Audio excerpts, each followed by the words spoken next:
reports to Renee. Thank you. There we go. Cool. All right, thank you. This is my presentation on snow safety. So every year, millions of people seek the thrill of skiing down a snow-covered mountain. And the National Ski Area Association reports 56 million skier visits per year, which is the number of times any ticket or pass is scanned at a U.S. ski resort, with an estimated 9.6 million active participants. There are benefits to skiing and snowboarding, such as the strength that the physical activity adds to the muscular, skeletal, and cardiovascular systems, which decreases chronic disease. But last season, there was an all-time high of skier visits and active participants, which is a 7% increase from the 10-year average. While it's exciting that snow sports are growing, this also means more people who could get hurt or possibly die, and this impacts their quality of life outside of recreational sport. This graph shows the most common ways that people get injured while skiing or snowboarding, the most common being falling to snow, followed by collisions, which combined is 16.3%. So who is getting injured? This differs between skiers and snowboarders and ability levels. This graph shows that for injured skiers, they are mostly reported intermediate, while for injured snowboarders, they're mostly reported as beginners. Although injury while skiing and snowboarding is inevitable, there is hope because over the last 10 years, injury rates have decreased, and this graph shows those decreases.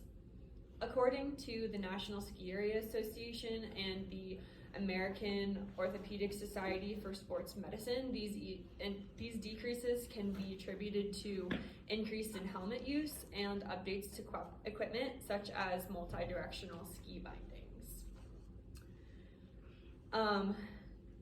However, these interventions have not impacted fatality rates in the same way.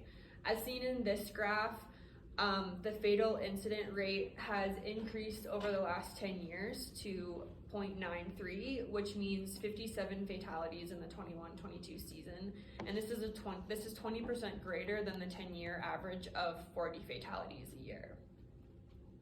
And according to the National Ski Area Association, one fatality is too many, and they're committed to partnering with ski resorts to educate people on your responsibility code and other methods. So what else exists to increase safety? There are several, the National Ski Area Association promotes several ski safety campaigns and programs that target individual behavior and work to increase knowledge with their 7 major campaigns showed here. However, it's unclear whether these campaigns are reaching people because they have not been evaluated. With this project, I wanted to understand the perceived factors of injury risk for skiing and snowboarding, understand knowledge of injury prevention, understand the attitudes of participants toward injury prevention, and explore how a new smartphone app could be used as a safety resource. The tools used in this project were a focus group interview guide and a survey, and these tools were developed using theory. Specifically, 4 theories and questions were developed to elicit understanding of attitudes, perceived susceptibility, outcome expectations, knowledge, and usability of the application Snonav. Questions also covered aspects of quality improvement when talking about the app. So to collect this data, participants were recruited using an initial demographic survey that I sent to people who I know who ski or snowboard, and snowball sampling was also used. I wanted respondents who spanned multiple skill levels, age groups, gender identities, and ethnicities. And the goal was to have everyone participate in a focus group. However, due to a focus group with people as close to their demographic as possible. However, due to time constraints and inability to recruit enough people from certain demographic groups, some people participated in dyad or solo interviews. And the participants then completed a survey in between discussion topics, and they were presented the application Snonav, which they then also discussed and answered survey questions about. To analyze this data, notes from the focus groups were coded into themes, and responses that came up in more than half of the groups are reported. Thematic analysis was also conducted to look for cross-cutting issues and solutions. And for the survey data, we ran descriptive statistics and looked for differences based on demographics and reported any significant differences. So the findings. We had, there were 30 participants in this study with a higher representation of white, non-Hispanic, and 18 to 34-year-old participants. Also, 2/3 of the participants were self-reported advanced expert ability level, and through looking at the descriptive statistics, there was no significant difference in skill level by age, gender, race, or age. So here are the behavioral and environmental factors mentioned most frequently by the groups. The words in bigger text were mentioned more often. Most frequently mentioned risks were environmental, and the top being other people, slope density, and snow condition. When talking about the knowledge of injury prevention with the participants, only 2 interventions were mentioned by over half the group, these being signs with safety messaging. Some specifically mentioned were lift safety, the Your Responsibility Code, and the Ride Another Day campaign. And then second was action by ski resort employees, such as mountain safety and ski patrol. Additional things that were mentioned as far as individual injury prevention were people talking about going to perceived safer terrain, doing preparation such as a warm-up lap, managing their energy level, and being aware of their surroundings. So are people concerned about being injured? Yes, people of all skill levels are have some concerns about other people injuring them, and they're extra concerned if they had a history of injury. But also no, they're not concerned when it pertains to their sphere of influence, and this is because perceived expertise and perceived skiing within their ability level. Generally, people with less concern had higher ability level and felt that they deploy risk mitigation strategies. So findings with Snonav, and looking at the app, 6 safety features were identified. These are in-ear navigational instructions, ability to select slope difficulty preferences with those navigation, 3D map, an SOS button, live resort updates, and snow groups for participants to be able to find their friends and family on the mountain. Overall, 81% of participants rated Snonav as good or better, and specifically participants really liked the look of the 3D maps and the ability to see the terrain and just get a better sense of where they are.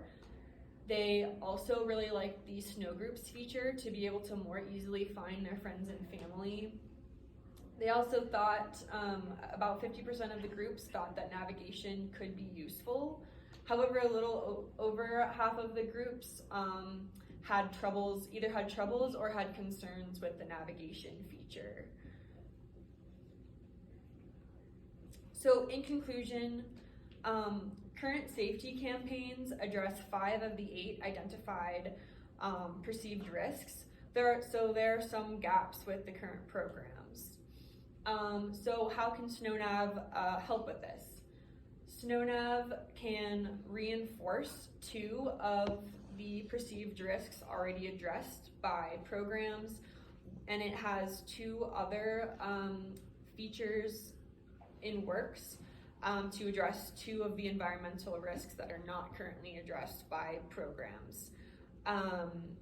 but also the app Snonav has the potential to address all 5 of the environmental risks with updates to the features. And lastly, participants only mentioned 3 of the 7 campaigns that the National Ski Area Association currently promotes, and are overall not super concerned about being injured. So from this, we can say that this might mean that there is a need for more or better communication of the risks, paired with how to prevent injury and death. And that is the end of my presentation. So I want to say thank you to my preceptor, who's the CEO of Snonav, and also I guess I'll add that there are suggestions and recommendations to the app that I also collected as part of this project that I am delivering to him, which is kind of the tie-up. So, questions?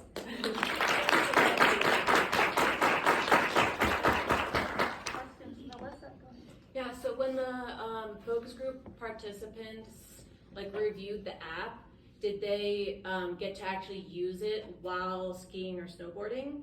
No, it was just so that would definitely be a limitation. I presented it to them as in a promotional video, and kind of gave them an overview, and then I gave them a task to do. So I had them navigate from one point on a mountain to another point. But since they both weren't on a ski resort, and when we did this, all the ski resorts were closed, there was errors and stuff that popped up. So, but I was mainly testing their can they find this navigation feature in the app? Can they do what I'm asking them to, even if they're not actually able to use the navigation? So I think kind of in follow-up to that, talking to people who have used the app, or doing something where I could, have someone download the app, have them use it for a day, and then interview them afterward would be a really ideal way to look more at the features of the app and usability as far as real time doing it. So yeah, thanks for that question. Very interesting, Mackenzie. Do you know how the perceived risks that you found through your interviews, how those relate to what the actual risks are? People are concerned about getting hit by someone. When I listen to the news, that seems to be a pretty common, right? But some of the other ones, like substance use, I'm kind of curious I ski, and I think there's a lot of people using substances on the slope, but are they creating accidents? I don't know. Right. As a lot of people in this room know, I've done lots and lots of research on this, and this project has gone through lots of different iterations. And I also did part of this project as my program plan project this past spring, and did a lot of research on the current risks. And as far as alcohol use, that is something that is mentioned, but there isn't any concrete data on that being an actual cause for or risk factor. I think in some of my tying up of looking at that as a factor, it's not something that can be proven as a factor, but obviously people are doing it. I actually talked to people too before I did this project and asked them about alcohol use, and I found that people, if they were drinking more, they were skiing less, and they were drinking more when conditions were bad, and so they weren't doing as much. But also that means if they're drinking more and conditions are bad, and then they do decide to go to a run, that could not be a great mix. But as far as some of the other factors, some of the things that people mentioned are covered by the current program, or current safety campaigns. So I can maybe answer that a little bit better later, but. Over here? Can I do a follow-on to that? I was just wondering if they're putting the risks into a particular category, and or the reason that they got hurt, whether it was hitting someone else, or someone hitting them, or hitting a tree, or whatever. Mm-hmm. It seems to me that unless they do a root cause analysis for why they hit a tree, or why someone else hit them, or they hit someone else, they may not be capturing the alcohol or substance use because they're categorizing it in, unsafe or skiing outside your ability, and they may chalk it up to that category versus what the really root cause of it was in the first place. Is like what they did. Yeah, right? I mean, Yeah. Well, and I guess what I was gonna say too, I guess kind of in response to both of those questions, is that overwhelmingly people talked about other people, like mostly like other people running into them or like things that other people are doing, and then second, slope density, just like number of people on the slope. But while that was like the top thing talked about, like that first slide that I showed of the most common ways people are being injured is falling. Collisions happen a lot less often, but when they do happen, they have the most severe consequences, like worse injury, and they're mostly people die when they collide with things or people. Okay, thank you, and we're gonna have to wrap it up there, but you can continue Thank after. you.